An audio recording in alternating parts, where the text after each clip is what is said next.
Welcome all the listeners. We are discussing Gandhi, the man and his times, MGP 001. In the last lectures, we have discussed the first 4 units of MGP 001.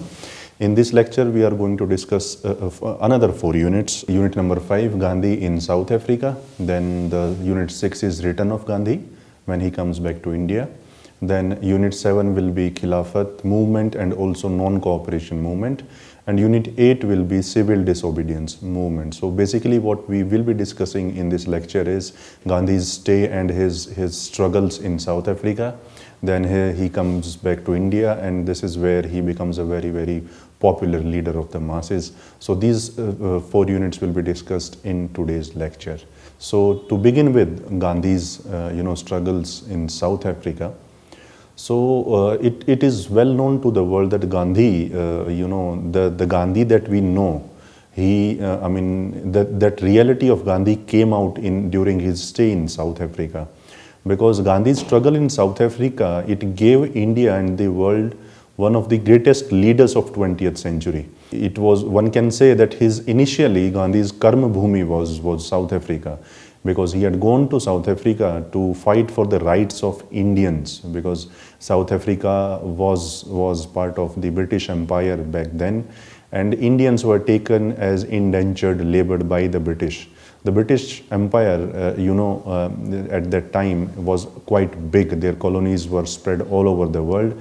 And there was a famous saying at that time that the sun never used to set in the British Empire. What it used to mean is that there would always, this empire was so big that somewhere around the world there would be always sun shining on the empire.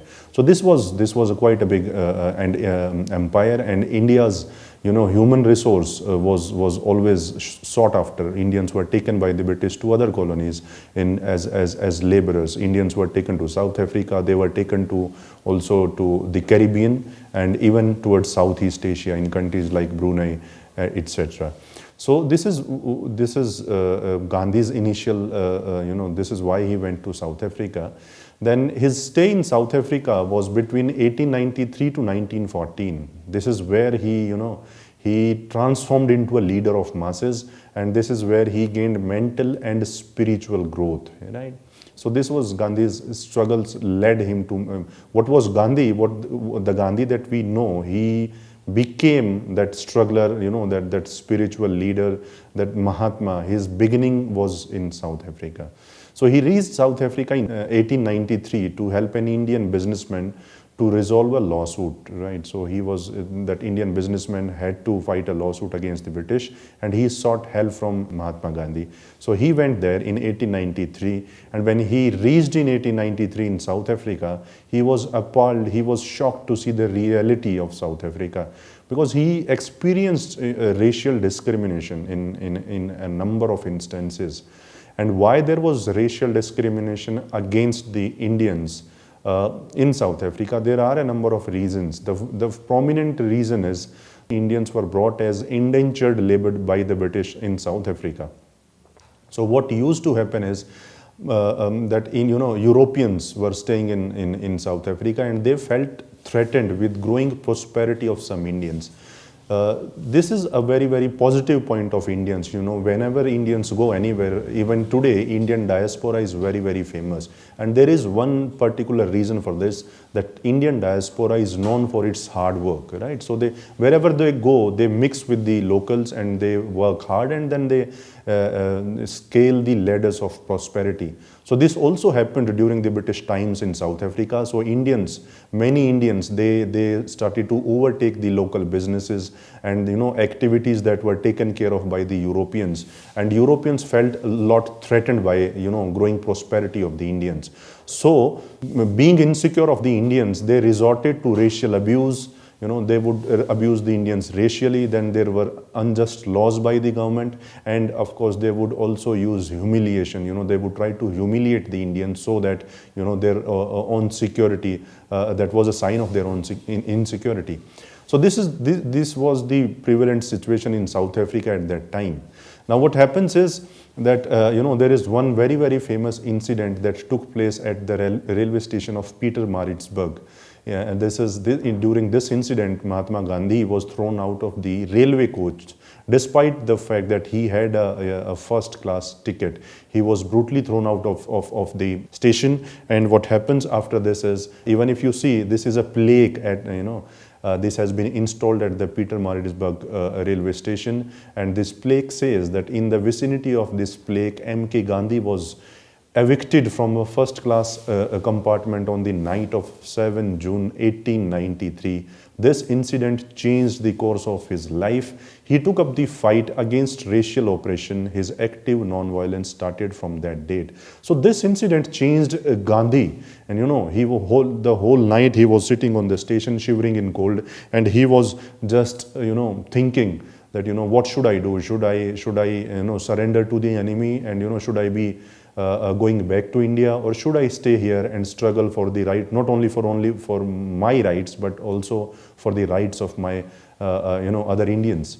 So he made this decision that I will not go back to India, and I will stay here and struggle against the enemy. Another incident, Gandhi was made to sit on a railway coach floor. When he tried to resist, there was a violent physical assault by the conductor against Gandhi. So these incidents, these hardships, they formed his resolve, and they all ensured that Gandhi started to think of the ways to take on the oppressive rule of the British government in South Africa. And in yet another incident, it was Gandhi was beaten up by the policeman because he was walking out at night after 9 p.m. And in those times, if anybody had to walk after 9 p.m., there were special permits that were given to individuals. And one had to, if a policeman would ask for a permit after 9 p.m., so one has to show the permit. And if somebody doesn't have a permit, then he was assaulted, or they were even put behind the bars. So this also happened with Gandhi. But Gandhi was luckily saved by an English friend who was from the Quaker Society.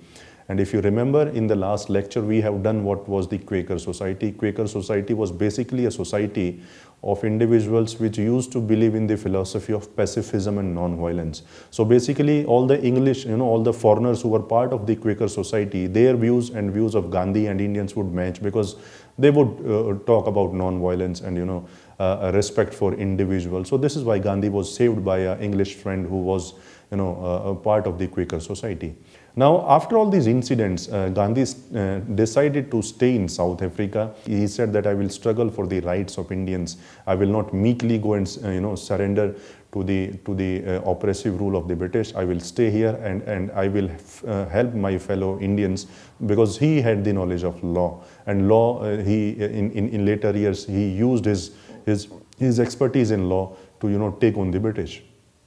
Now, after all these experiences, he started to take the fight back to the British through law, and then he came on a visit to India. He came back to India in 1896 and what he did during this visit is that he wrote a green pamphlet.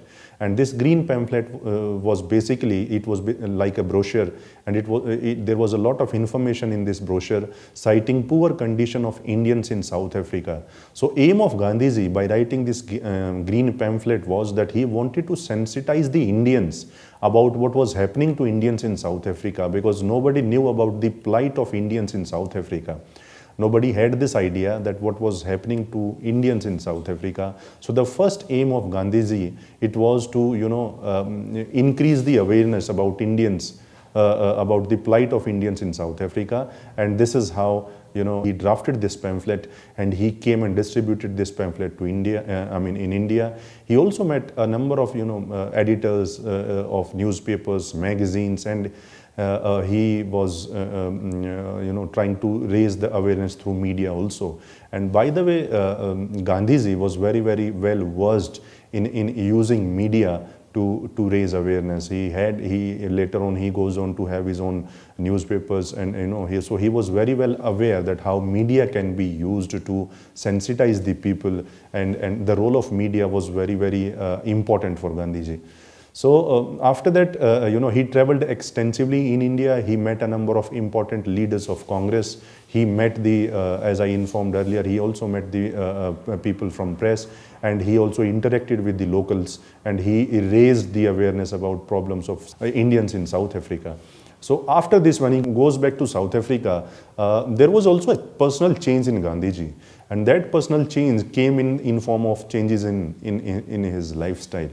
Because before all these incidents, and before he had taken up all these issues, Gandhiji was more like he would his lifestyle was more like a Westerner. After all these experiences, he realizes the futility of affluence. Right, he came to know that there is no point of seeking affluence at a time when your fellow countrymen are being ill-treated. So So from here on, he moves towards simplicity. And this was the hallmark of Gandhiji, that a true leader is one who sets the true examples. And he set the example. He, from affluence, now he moves towards simplicity. And after this, I mean, there are two examples: Phoenix settlement and the Tolstoy farm. These two were the examples of spiritual search for human growth and development. So basically, what Gandhi was trying to do is that he was trying to set this example that whatever you say, you should also practice this, right? And this is a very, very good example for all the people who want to be good leaders. So for them, the lesson is that if you say something, you should also practice that. So this is what Gandhiji started to do after coming back to South Africa. He changed his lifestyle, and he was not seeking affluence, but he would do the minimum, and he would always practice what he used to say. Another thing that happens after this is that it was for the first time in 1906 that first practical application of satyagraha in South Africa starts. So so far the concept of satyagraha was in Gandhi's mind, but in 1906 he starts a practical application of the concept. And how did he define satyagraha? He said that satyagraha is a force born out of truth, love and non-violence. So satyagraha basically is asking for truth. What is truth, right? So you raise questions. So this is also a quest for gaining knowledge, right? So Gandhiji said that this is a force born out of truth, love and non-violence. And it is also vindication of truth by infliction of suffering, not on the opponent, but on oneself.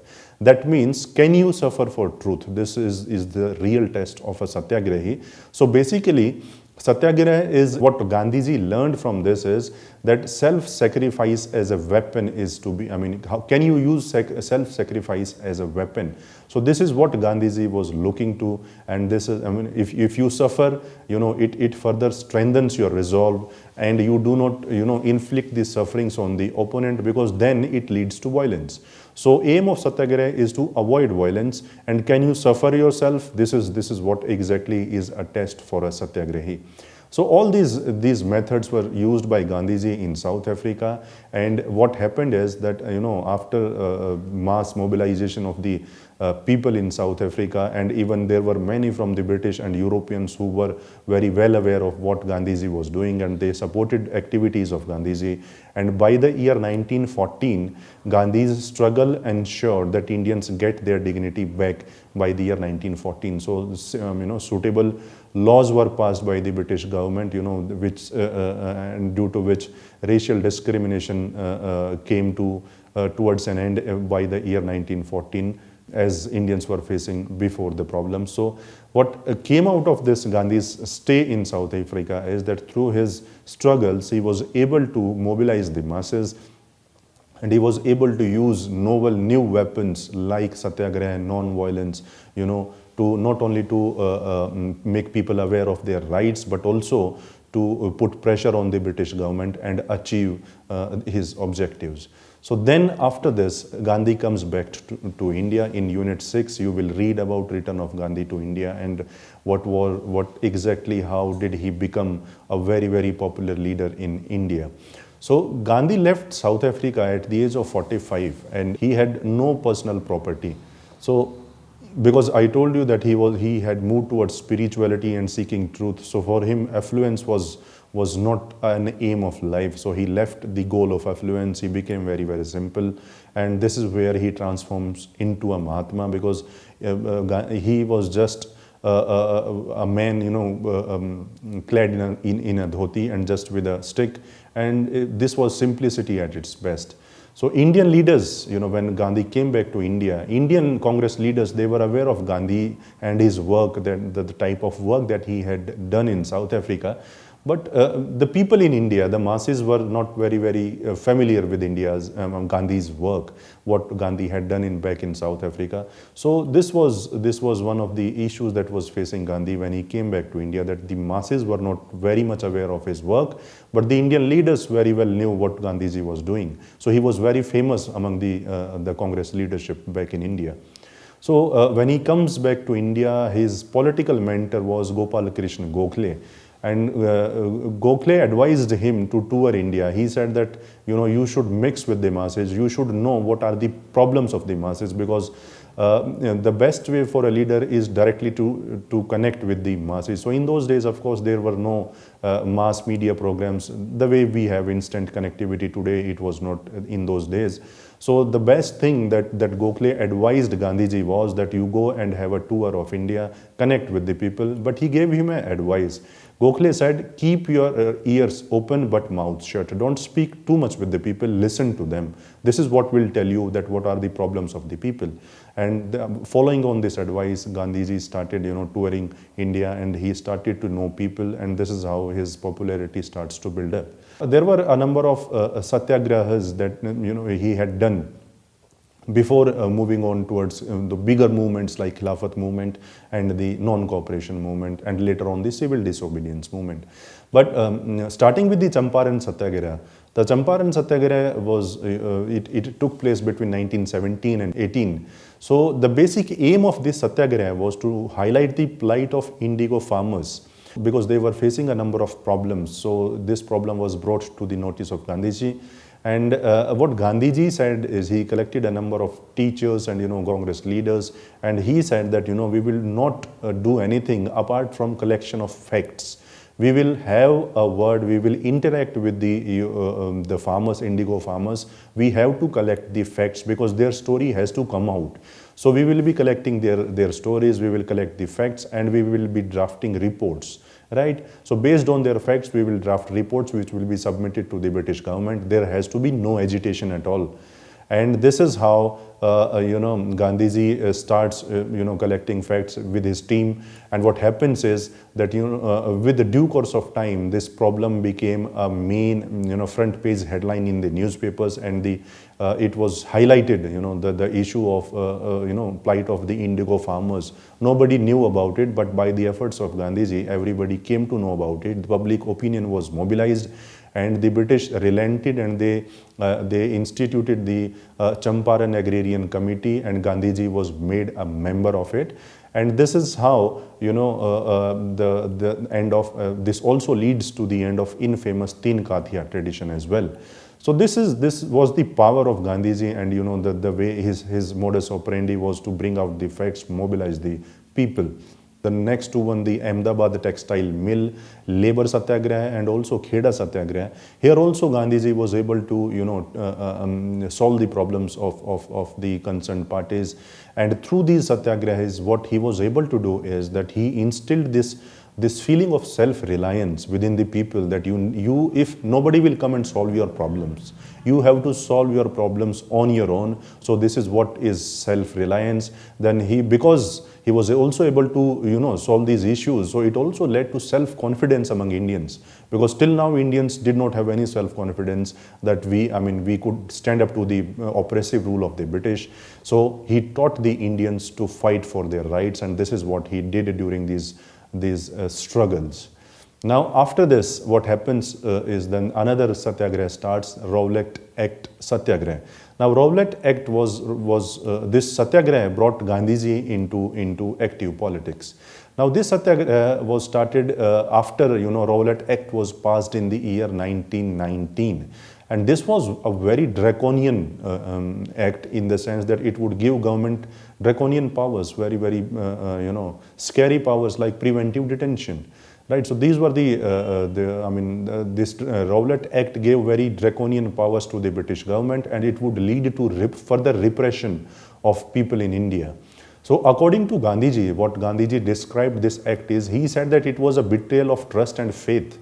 This act, it leads to betrayal of trust and faith, and we have lost trust and faith in the British government. After this, what happens is that Gandhiji gave a call for a hartal or a strike against the British on 6th April 1919.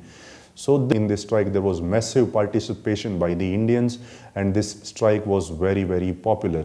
So official reports that were issued by the British during that time about this strike against the Rowlatt Act that was conducted by Gandhiji and his followers, the official reports of the British government, they highlight unprecedented fraternization between Hindus and Muslims. So the point is that Hindus and Muslims stood one against the common enemy, which was the British. So these were some of the movements that brought they started rise of Gandhi as a leader in India, and Rowlatt Act was basically the movement which brought Gandhiji in the active politics. Now, in this unit number 7, you will be reading about two movements, which are Khilafat and non-cooperation movement. Now, Khilafat movement and non-cooperation movement, if you see their nature, by their very nature, they were anti-imperialist movements under the leadership of Gandhiji. So their main aim was to stand against the British, because that was the common enemy.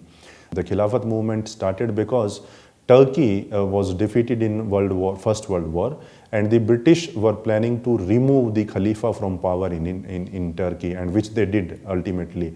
So the British removed the Khalifa from power in Turkey, but within Indian Muslims there was a sentiment that they wanted to protect the institution of Khalifa, right? So they stood up against the British operation. So the aim from the Muslim leadership was to bring the pan-Islamic and Indian nationalist sentiment together. So they wanted to combine these two sentiments, pan-Islamic and also the Indian nationalist sentiment. So the British government was declared an enemy, and a popular movement started against them. So but at the same time, the success of Khilafat, it was felt that the movement, for the success of the movement, a need was felt to secure support from non-Muslims for the success of movement. So this is why Muslim leaders started to reach out to the Hindu leaders, and they said, we need to stand as one. And then this is how Khilafat and the non-cooperation movement, they were combined under the leadership of Gandhiji. So the two movements were anti-imperialist by their very nature. And in the words of Gandhiji, what he said is that in proper solution of the Mohammedan question lies the realization of Swaraj. This is what he had, a vision of Swaraj, but he said that the British also need to look at the issue of the sentiments of the Muslims. And during these movements, there was unprecedented Hindu-Muslim unity. And in June 1920, the non-cooperation movement was started. And what it included is three things. The first was the renunciation of the titles conferred by the government. Then the second was resignation from all kinds of government jobs. And third one was non-payment of taxes to the government.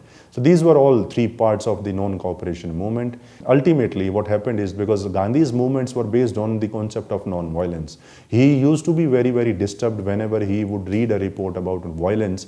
And this is what also happened with the non-cooperation movement, that Gandhiji called off this cooperation movement after the Chauri Chaura incident in 1922. What happened during the Chauri Chaura incident is that a police station was set on fire by people, and some policemen died. So Gandhiji said that this is violence, there is no place for violence in my movement, and he called off the movement. Despite the fact that there were many leaders who did not want him to call off the movement at its peak of its popularity, but he did this. Gandhiji was then sent to 6 years in jail. Khilafat movement was, and with the due course of time, even Khilafat movement also declined. So what happened is, by these two movements, Gandhiji mobilized various sections of people, political, and he raised political and social consciousness among the people. And now the common people were integral part to the project of nationalism in India. So now we can move on to the last unit for today's discussion, which is the civil disobedience movement. Now, during this civil disobedience movement, it was launched by Gandhiji 8 years after of the non-cooperation movement. There was a big gap of 8 years. And during these 8 years, what was happening is that Congress and Gandhiji, they were focusing on social questions, social issues like communalism and untouchability. So they were trying to, unify people, and they were talking about, internal divisions had to be taken care of before you are united against a common enemy.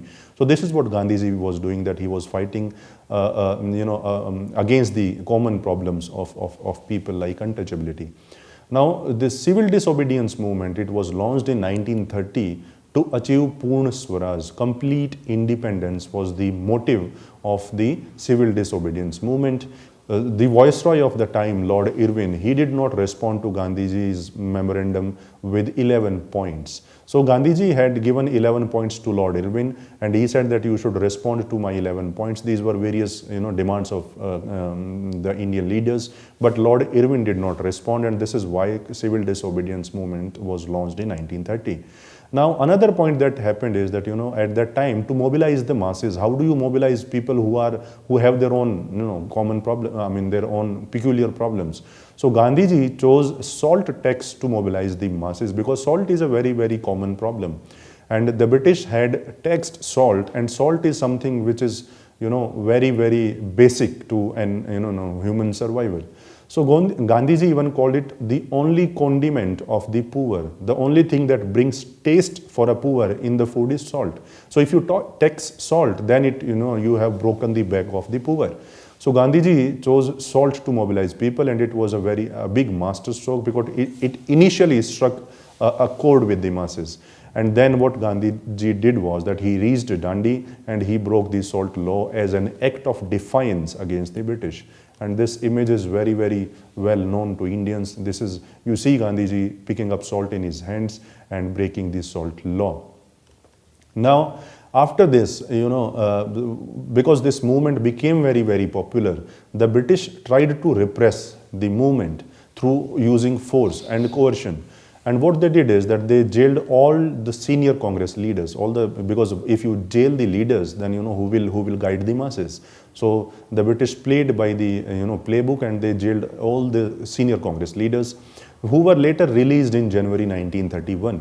And after being released, there was a pact between Gandhi and Lord Irwin that was signed in March 1931.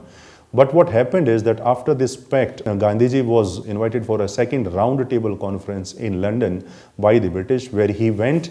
But what happened is this round-table conference did not lead to anything, because the British divided, because all the invitees from India were invited by the British. They were not chosen by Indian leaders. So the British invited they had a divisive agenda, and they invited people based on, who were all divisive leaders were invited, so that there is no consensus reached in the roundtable conference. They succeeded, because all the people who were participating from India were all talking about their own interests. They were not talking about the national interest. So Gandhi comes back empty-handed from the conference, and as he came back within a week, he was arrested on January 4, 1932. And then after his arrest, the civil disobedience movement was resumed in 1932. There was a total environment of total distrust towards the British government. Government was also ready to use maximum coercion. And what happened is, with the due course of time, again, this movement started to decline due to heavy repression by the British government. The movement was able to free the minds of Indians even before India became independent. And the social base of national movement expanded, because there was participation in civil disobedience movement across India. People were mobilized to a big extent, and Gandhiji awakened the nation from its slumber. So what you find is that through these movements, Gandhiji mobilized the masses, he used mass media, and he was able to instill a feeling of self-confidence and self-reliance in India, and Indians were able to stand up behind him for their rights. Thank you very much.